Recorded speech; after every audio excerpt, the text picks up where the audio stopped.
The trial of former LMPD officer Brett Hankison is set to begin tomorrow. The final phase of jury selection finished up today. Yeah, Hankison is charged with 3 counts of wanton endangerment stemming from the night he and other officers served a no-knock search warrant on Breonna Taylor's apartment 2 years ago. Our Mark Vanderhoff has been at that courthouse for us all day today. Mark, where do things stand now?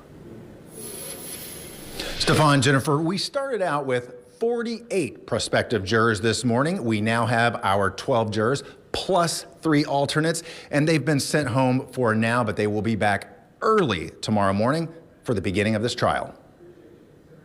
Breonna Taylor has nothing to do with the charges against Brett Hankison here this morning, and yet she has everything to do with it. Brett Hankison was among 3 LMPD officers who served a no-knock search warrant on Breonna Taylor's apartment on March 20th, 2020. But his 3 counts of wanton endangerment are not directly tied to Taylor's death that night. In the United States, every defendant is cloaked with what's called a presumption of innocence.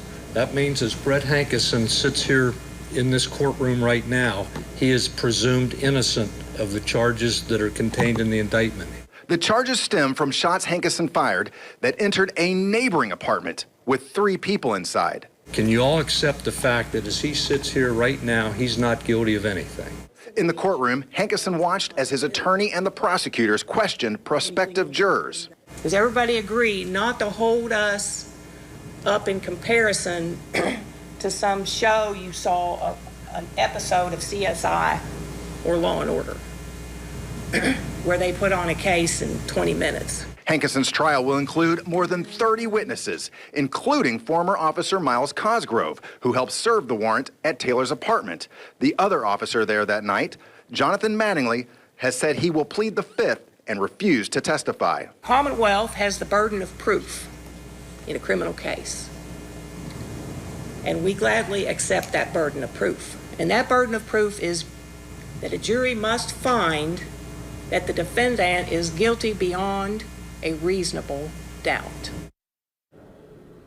Now, some of the prospective jurors actually asked to be dismissed today. One of them said that he was facing pressure from his employer. Another woman said that she had chronic back pain that would make a long trial just unbearable.